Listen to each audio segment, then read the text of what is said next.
The Gift. John Rivers opened his eyes slowly. His head was heavy, his mouth dry, and the air around him felt strange. He was lying on a smooth silver floor, the light above him soft but cold. The room was silent except for a faint hum, like the sound of a giant machine far away.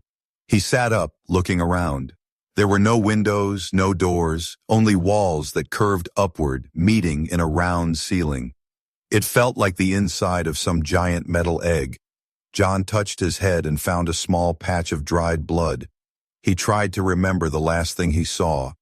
The image came in flashes. Earth's military base, the sound of an alarm, a blinding white light, and then nothing. Before he could stand, a strange noise came from the wall in front of him. The silver surface rippled like water, and a tall figure stepped through it. The creature was thin and long, with skin the color of ash and eyes like black glass. It wore a long robe that shimmered in the light. Behind it walked a young alien woman, shorter than the tall guard, her skin pale silver with a faint glow, her hair soft and white. She looked at John with bright golden eyes. The guard spoke in a deep voice, but the words were in a language John could not understand. Then it stepped back through the wall, leaving the woman with him. The wall sealed again, smooth and perfect. For a moment they just stared at each other. Finally she spoke in broken English, her voice soft but strange. "I was a gift human. Why haven't you touched me yet?" John blinked, confused. What are you talking about?" he asked. She tilted her head, studying him. "You do not know. They gave you to me. I am your owner." The words felt heavy. John shook his head. "That's not how this works. I don't belong to anyone." Her expression shifted to fear. "You must say different words. If they hear, they will hurt you, and they will kill me," she whispered. John stepped closer, lowering his voice. "Who are they?" She glanced at the wall as if it could listen. "They are the Court of Thorns, the rulers of this ship. They buy and sell life." John's stomach tightened. "And why am I here?" She hesitated, then said, "They have waited for a human for many years. They believe humans are valuable, dangerous, rare." Her golden eyes flickered with something between pity and fear. John's mind raced. He needed to find a way out. But before he could ask more, a distant sound echoed through the wall, voices speaking in the alien tongue. The woman stiffened, her glow dimming slightly. "They are coming," she said. "If they see you are not obeying, it will be bad." John clenched his fists. "I'm not going to." A sudden alarm cut through the room, a sharp rising tone that made the floor vibrate. The hum in the walls grew louder, and the ground under John's feet shifted, like the whole room was moving. The woman's eyes went wide. "No, this is not the right time. Something is wrong." The silver wall rippled again, and two alien guards stepped inside, their movements quick and sharp. One pointed at John and barked a command. The woman stepped between them, speaking rapidly in her language, her voice almost desperate. The guard shoved her aside and grabbed John's arm, pulling him toward the wall. The cold surface swallowed him, and suddenly he was in a massive hallway. The ceiling arched high above, lit by floating lights that drifted like jellyfish. Other alien figures moved along the corridor, some tall and insect-like, others short and scaled. John tried to fight the grip, but the guard was strong. They dragged him toward a wide set of doors that opened with a hiss, revealing a large chamber. The walls were made of black crystal, glowing with shifting patterns. At the far end sat 5 alien nobles on tall chairs, their eyes locked on John. The woman followed quietly behind, her head low. One noble leaned forward, its long fingers tapping the armrest, and spoke in perfect English. "We welcome the first human aboard our court. We have waited for this moment." John's jaw tightened. "Why am I here?" he asked, his voice hard. The noble's lips curled. "You are here because humans are the only ones who can resist the mind thread, the only ones who cannot be broken." It stood and began to walk toward him, slow and deliberate. "Tell me, John Rivers, will you give us what we want willingly, or will we have to take it?" The air felt heavier. John's heart pounded. He didn't even know what they wanted, but every instinct told him it was something worse than death. The noble's black eyes reflected the lights above as it leaned close. "We know what you can do. And that's why you're dangerous." The auction. John stood frozen under the alien noble's gaze. The black crystal walls around him seemed to hum with a low pulse, like the ship itself was alive and listening. Vera, the silver-skinned woman, kept her head low, but John could see her hands tremble. The noble turned to the others on the high chairs and spoke in their language, his voice deep and sharp. From somewhere above, a bright beam of light fell over John, trapping him in a circle on the floor. The floor beneath his feet began to turn, slowly carrying him toward the center of the chamber. He realized he was standing on a moving platform, surrounded by tiers of alien figures. Some had eyes like burning coals. Others had long snouts filled with jagged teeth. They whispered to each other, their voices like the hiss of steam. Vera stepped forward and whispered to John, "This is the auction. They are selling you." The words hit him like a punch. "Selling me to who?" he hissed back. "To the highest ruler, the one who can control you," she said, her voice shaking. "They believe humans can. Bend time in the mind thread. They want you for war." The platform stopped, and the first noble lifted a long crystal rod, tapping it against the floor. A holographic image burst into the air, John's face, his body, and strange streams of glowing symbols floating around him. "This is a human," the noble said in perfect English for all to hear. "The last of his kind we could find. A weapon that cannot be broken, a mind that cannot be stolen." Gasps and growls came from the audience. The bidding began, not with numbers but with strange offers. Planets, armies, rare technologies, even living creatures. John felt like a piece of meat on display. But then he noticed something. Every time a bidder spoke, the symbols around his hologram flickered, almost reacting. Vera leaned close, whispering quickly, "The symbols are reading you. They are watching your thoughts. Hide them." John tried to clear his mind, but the more he tried, the more images of Earth, his base, his squad came into his head. The symbols glowed brighter. One of the bidders, a tall, insect-like alien with glass wings, stood up and pointed at him. "I offer the obsidian crown. Let the human fight for my world." Another bidder, a shadowy figure with glowing white eyes, said, "I offer the heart of a dying star." The air grew tense. Then, from the darkest corner of the chamber, a figure stepped forward. Taller than the rest, wrapped in black metal armor that seemed to drink the light, the other nobles fell silent. Vera's eyes widened in fear and she whispered, "That is the Warden of the Black Thread. No one defies him." The Warden's voice was cold and metallic. "I offer nothing, because this human is already mine." The room erupted in hisses and shouts, but the nobles did not stop him. John clenched his fists, his mind racing. The Warden raised a hand and suddenly the hologram around John shattered like glass, the light vanishing. "You will come with me," the Warden said, "or your planet will burn." Before John could reply, the floor beneath him split open, swallowing him into darkness. He fell into a narrow metal cage that began to drop rapidly, the air rushing past his face. Above, Vera screamed his name, her voice fading as the doors closed over her. The cage landed with a heavy thud, and the walls around him lit up with streams of glowing threads, shifting, moving, almost alive. A voice filled the air, not the Warden's, but something colder, more inhuman.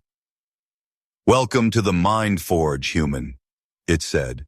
"We will see if your kind is truly unbreakable." John's skin crawled as the glowing threads began to snake toward him like living vines. The test. The glowing threads closed in around John, moving like snakes in water. He stepped back until his shoulders touched the cold wall of the cage. The voice spoke again, deep and smooth without emotion. "The mind thread connects all living thought in this galaxy. It is where we read your fears, your lies, and your truths." John gritted his teeth. "Stay out of my head." A low hum filled the air and one of the glowing threads shot forward, wrapping around his wrist. The moment it touched him, the world around him dissolved. He was no longer in the cage. He was standing in the middle of his old base on Earth.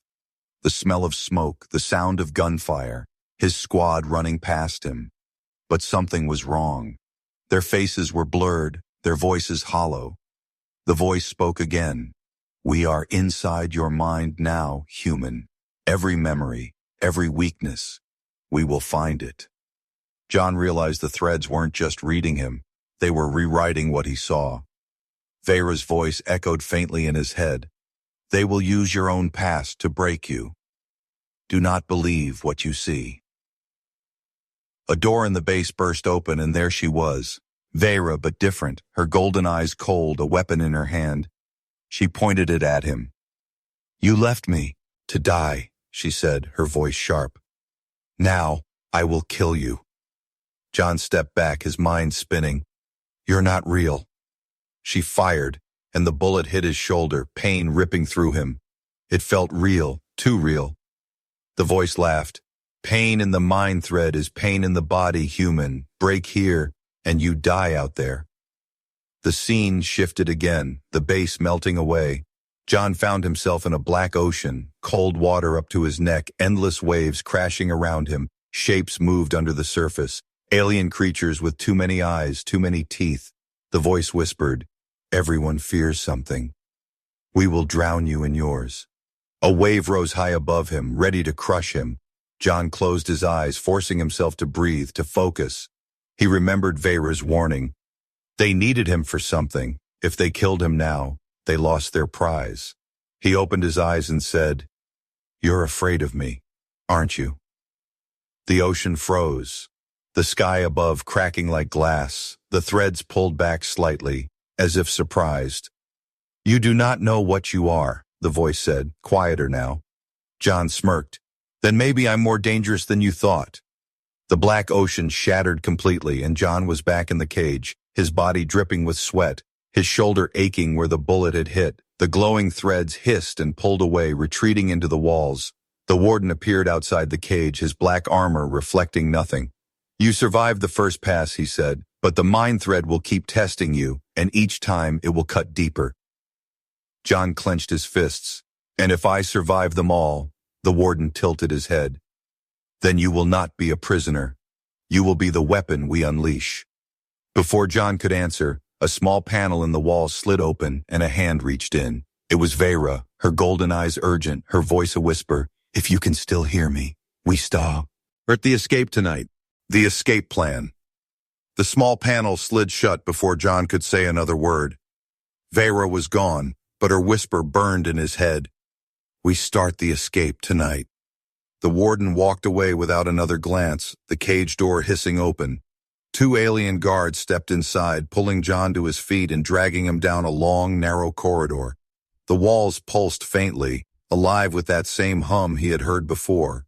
John's eyes darted everywhere, searching for signs of an exit, a weakness, anything.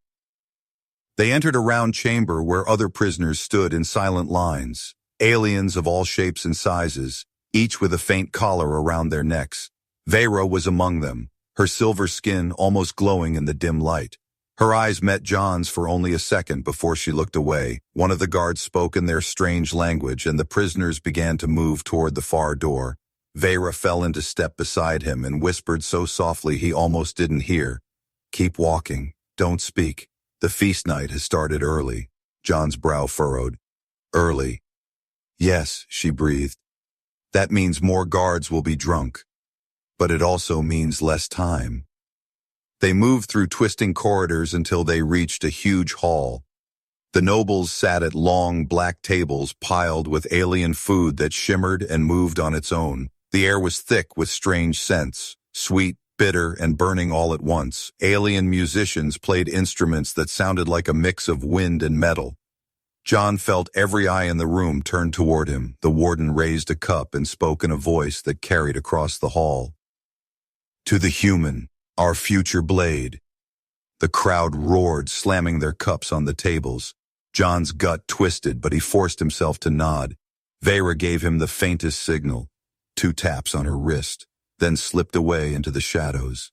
He waited, counting his breaths, until he saw her again crouched near a service door guarded by a single alien with dull, drunken eyes. She moved fast, her hand flashing with a thin blade, the guard crumpling silently. John joined her, and they slipped through the door into a dim maintenance tunnel.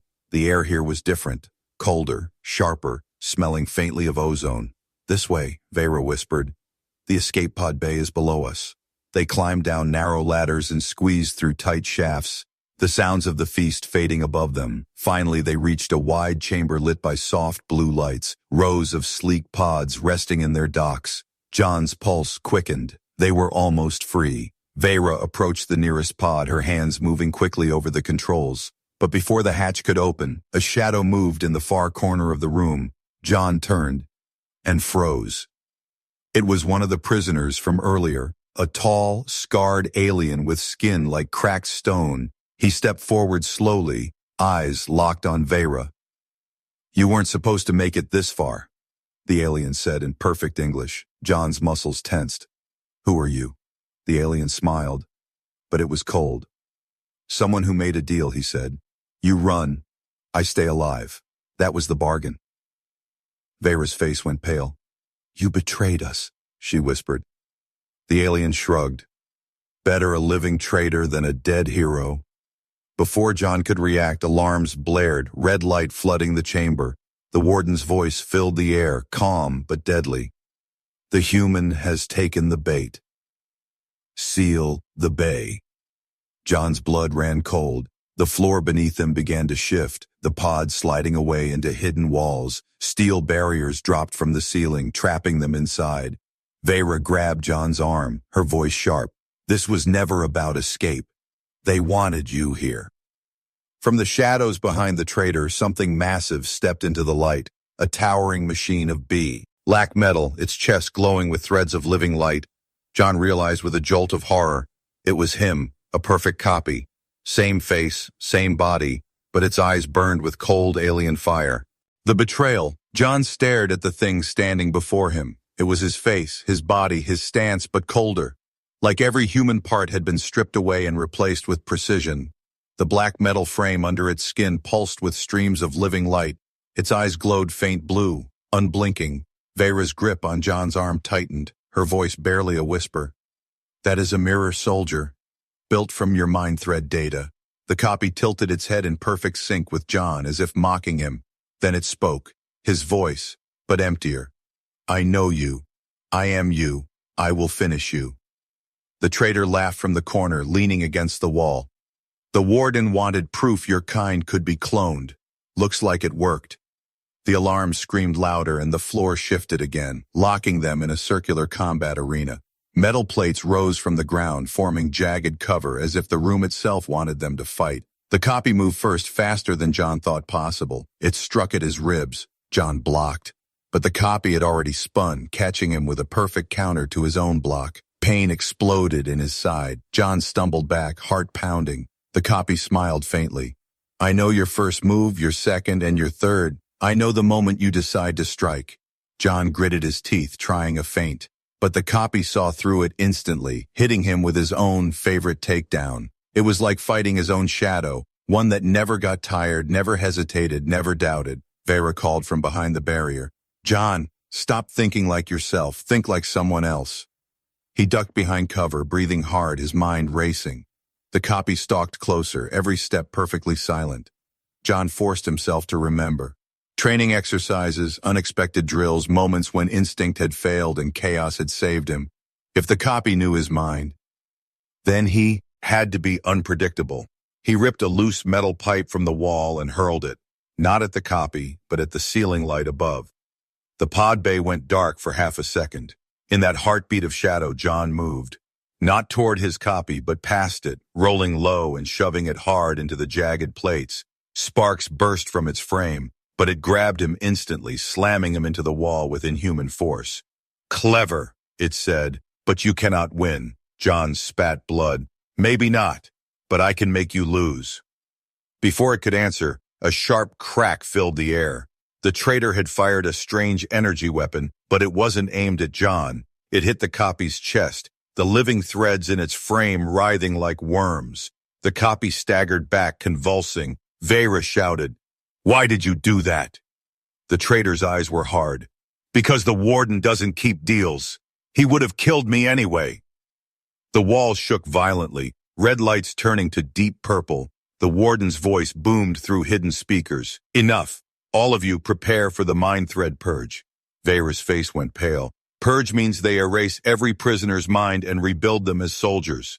John's gut twisted. He looked at the damaged copy, its glowing eyes flickering, and an idea hit him. If I can link with it, maybe I can turn it against them. Vera's eyes widened. That's suicide. John grabbed the copy's head, forcing their eyes to meet. The threads of living light surged between them, flooding John's vision with blinding white. Somewhere far away, the warden hissed, "What are you doing, human?" John's voice was calm, changing the game. The true enemy.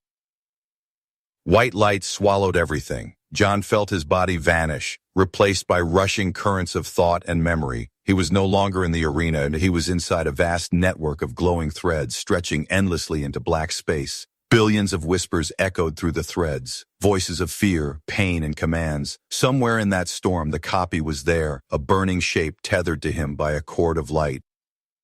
"You want control," the copy's voice said, calm but strange. "Then you must see what I see." Before John could answer, the world shifted. He stood in a massive chamber unlike anything he had seen before.